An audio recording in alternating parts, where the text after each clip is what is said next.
Hello, my beautiful beauties and my wonderful lovelies. A pleasant afternoon to you.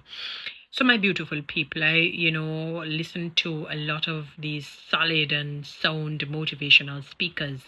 One in particular, the very vivacious, the effervescent, the energetic, the energizer bunny, I should say. That's Mr. Les Brown, especially in his heyday. And I remember he was giving his testimony, as I would call it, in which he really wanted to do well in life. He really wanted to succeed. And he said, basically, and I'm going to use the Jamaican terminologies and jargons, that chopping and scamming and stealing is not the way. It's a no no. It is not. It is not even a thought. And he would try the sales, and obviously, he's an accomplished salesman, in his own right. And he said he remembers the days of borrowing from people because he was trying to see how best he could invest, turn over the money.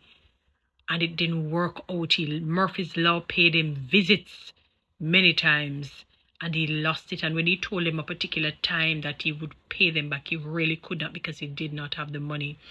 I know sometimes people are very upset with people who may borrow from them and they don't pay them back. I can tell you, not all cases is that not in all the cases does it mean the person or the people have the money and don't want to pay you, or they were living above their means. Let me tell you, there is something innate in us where we have will.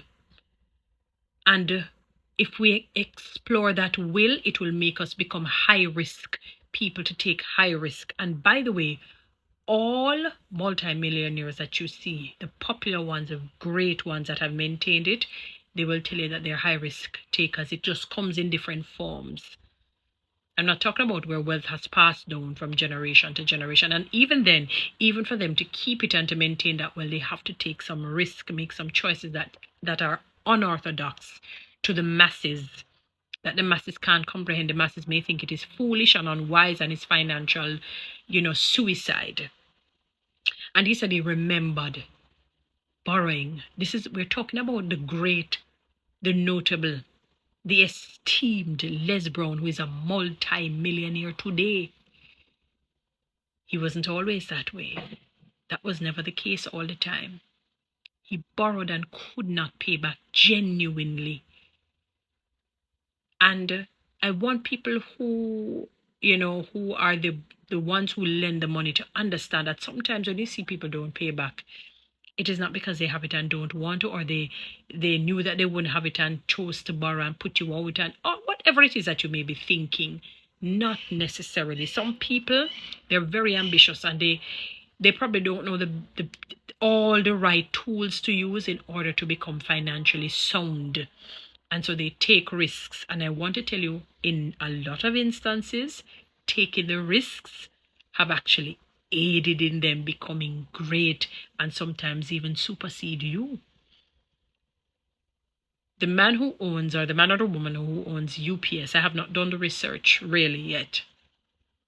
He asked his friend to lend him $100. That friend is supposed to be rejoicing by this. He's supposed to be rejoicing. Loan him $100. And it somehow worked out. I don't know if it worked out instantaneously or immediately. When I say immediately, I'm talking about, or it had to take a time before it worked out. But it worked out. And look at UPS, he could pay that person back $100 or a million times over, so to speak. He could pay that person back $100 so many times over.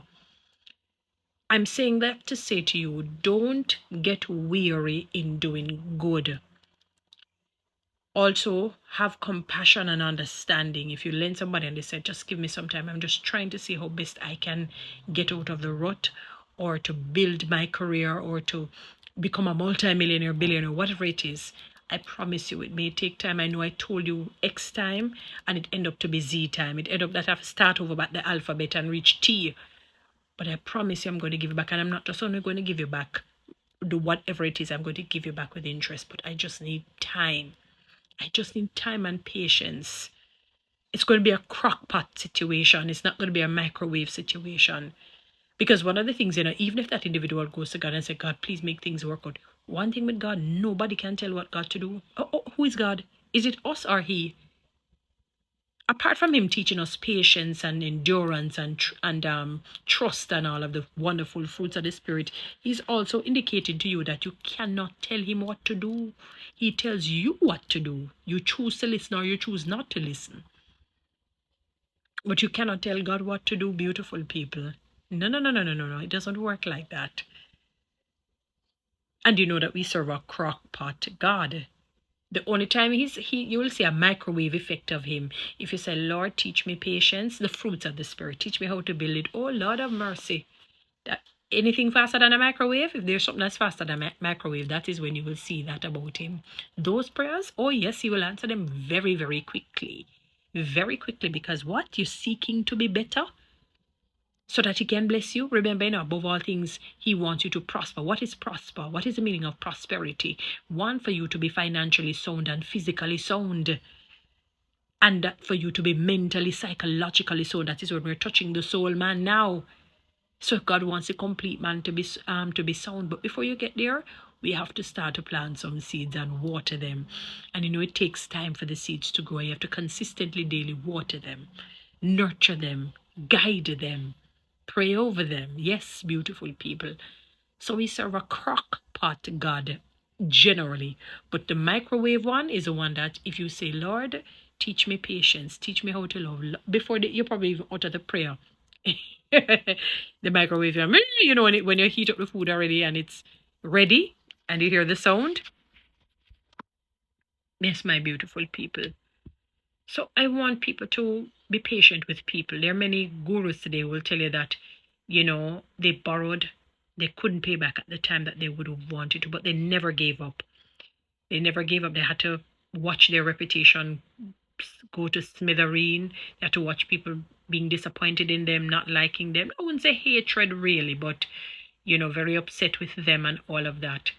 Until one day when that individual who loaned them the monies they need, or not necessarily need, the person comes and say, here, thank you for lending me this. And when they look, they get back 10 times what they had loaned the person. And it comes at an opportune time, a time when it is really and truly needed. And you said, why? Look at that here. I'm ready to curse out the person, scandalize them and do all kinds of things. No. Still do good. I'm not saying you have to be foolish, and I'm not saying you don't have people who genuinely borrow, can pay back, and don't do that. But I don't know if that is in the majority. I don't think so. I don't think so. Because one of the things that people don't understand is that when somebody is indebted to you, it doesn't leave their mind. It doesn't. Even if they said, boy, I forgot I was supposed to link you to give it. We're not talking about momentary forgetting. We're talking about, by and large, generally, they remember. They do not forget. It does not leave the brain. Even if they forget on Sunday, trust me, by Tuesday they'll remember. If they forget on Tuesday, by Thursday they'll remember, or Friday. So I need for people to understand that people don't, and it's not a good feeling. It is not. You feel so indebted to them, like your life is owed to them when you owe them monies or whatever it is that you owe them. Most people sometimes, as I said to you, or most people rather, I should say, it is on the basis of not being able to at the moment, but sometimes wait.